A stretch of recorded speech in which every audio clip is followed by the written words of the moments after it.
మనుషులు ప్రస్తుతం నీవేవై ఉన్నావో అదే చూస్తారు, అదే మాట్లాడతారు. నీ దేవుడు భవిష్యత్తులో నీవేం కాబోతున్నావో దాన్ని ఈరోజే దేవుడు ప్రవచిస్తాడు.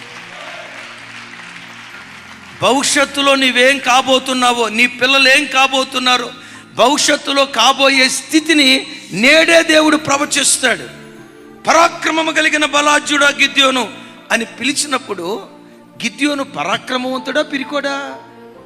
మరి ముగింపులో దేవుడు నీ భవిష్యత్తును చూసి మాట్లాడతాడు.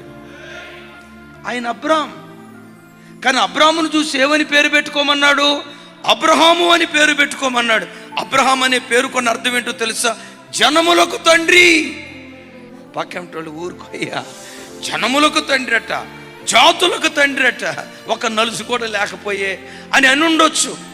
గమనించండి, ప్రజలు ప్రస్తుతం చూస్తారు, ప్రస్తుతం నీవేవై ఉన్నావో చూస్తారు. నీ దేవుడు భవిష్యత్తులో నీవేం కాబోతున్నావో అది చూసి మాట్లాడతాడు. కొంచెం గట్టిగా చెప్దాం ఆమేన్. ఒక ఆయన రెల్లు లాంటివాడు. నా వైపు చూడండి, ఆయన పేరుకున్న అర్థం కూడా ఇదే. సీమోన్ అంటే రెల్లు. ఎవరైనా రెల్లు, అటు ఇటు ఊగిసలాడే చంచలమైన మనసు కలిగిన వాడు. రెల్లు లాంటి సీమోను చూసి వరి ఎంతకాలంలో నువ్వు రెల్లుగా ఉంటావు అని అల్లా రెల్లును చూసి ఏమన్నాడు తెలుసా? రెల్లును చూసి ఏమన్నాడు తెలుసా? నువ్వు కదలని బండలాగా ఇక మీదట నా కొరకు నువ్వు బ్రతకబోతున్నావు. అంటే ప్రజలు ప్రస్తుతం చూస్తారు, ప్రస్తుతం ఏమై ఉన్నామో అది మాట్లాడతారు. నీ దేవుడు ఎవరో తెలుసా? భవిష్యత్తులో నీవేం కాబోతున్నావో, ఏ స్థితిలో దేవుడు నిన్ను నిలవబెట్టబోతున్నాడో దాన్ని దేవుడు ప్రవచిస్తూ మాట్లాడతాడు. విశ్వసించగలిగితే నువ్వు అన్నట్టే దేవుడు జరిగించునుగాక.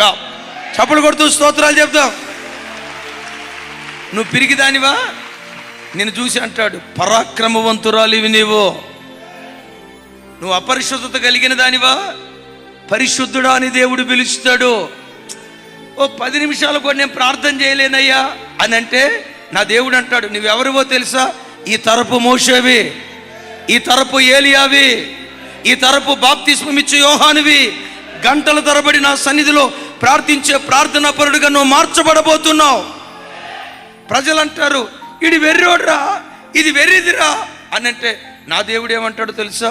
సొలొమోను మించిన జ్ఞానవంతుడు అంటాడు. ప్రజలు ప్రస్తుతం చూసి మాట్లాడతారు, ప్రస్తుతం నీవేవై ఉన్నావో మాట్లాడతారు.